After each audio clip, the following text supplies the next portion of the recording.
নমস্কাৰ, মোৰ অন্য এটি ভিডিঅ'লৈ আপোনালোকক স্বাগতম জনাইছোঁ। এই যে মেখেলা চাদৰ পিন্ধি থকা তাইক দেখিছে, তাই মোৰ ভতিজা ছোৱালী, মানে আমাৰ ঘৰৰ কাষৰ দাদা এজনৰ ছোৱালী। তাইৰে আজি শান্তি বিয়াৰ ৰাতি ৰখা নিয়ম। আপোনালোকক যে মই দেখাই আহিছোঁ, এইটোক কোৱা হয় তোলনি। এই তোলনিটো তাই 4 দিনীয়া গা ধোৱাৰ দিনাখনিয়ে গোপিনীসকলে সজাই দিয়া তোলনি। এই তোলনিটোকে লৈ পানী তুলিবলৈ যোৱা হয়। ইয়াত যে জ্বলাই থকা চাকিখন, এই চাকিখন মেইন চাকি।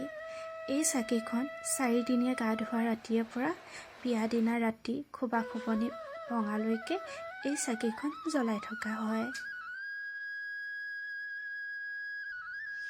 এইটোক কোৱা হয় লোটা বা কলচী।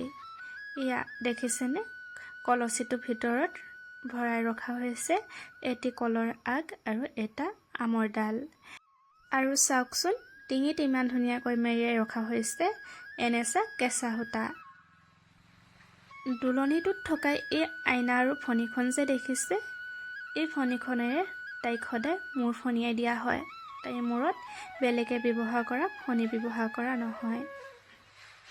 এই তোলনি আৰু কলচী যেতিয়া গোপিনীসকলে সজাই দিয়ে, তেতিয়া আমি পানী তুলিবলৈ যাওঁতে এই যে কলচীত থকা এঙা সূতাবোৰ পানী তোলা জেগাত আমি ব্যৱহাৰ কৰোঁ।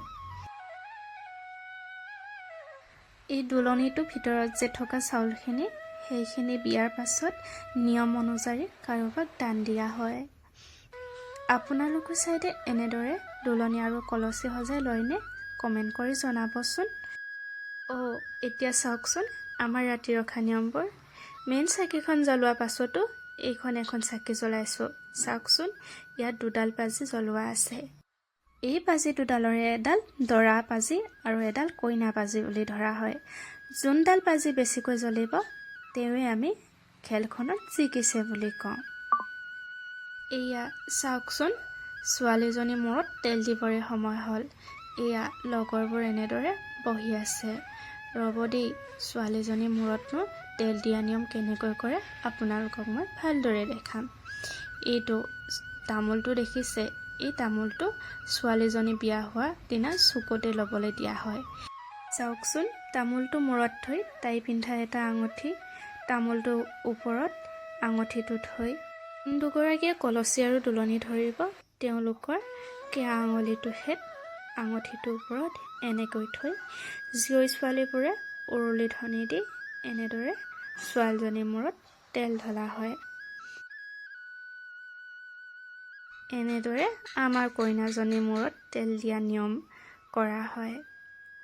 আপোনালোকে বাৰু শান্তি বিয়াৰ ৰাতি ৰখাৰ এই ভিডিঅ'টি চাই কেনে পালে কমেণ্ট কৰি জনাবচোন। আজিলৈ মোৰ ভিডিঅ'টি সামৰণি মাৰিছোঁ। ধন্যবাদ। Bye bye.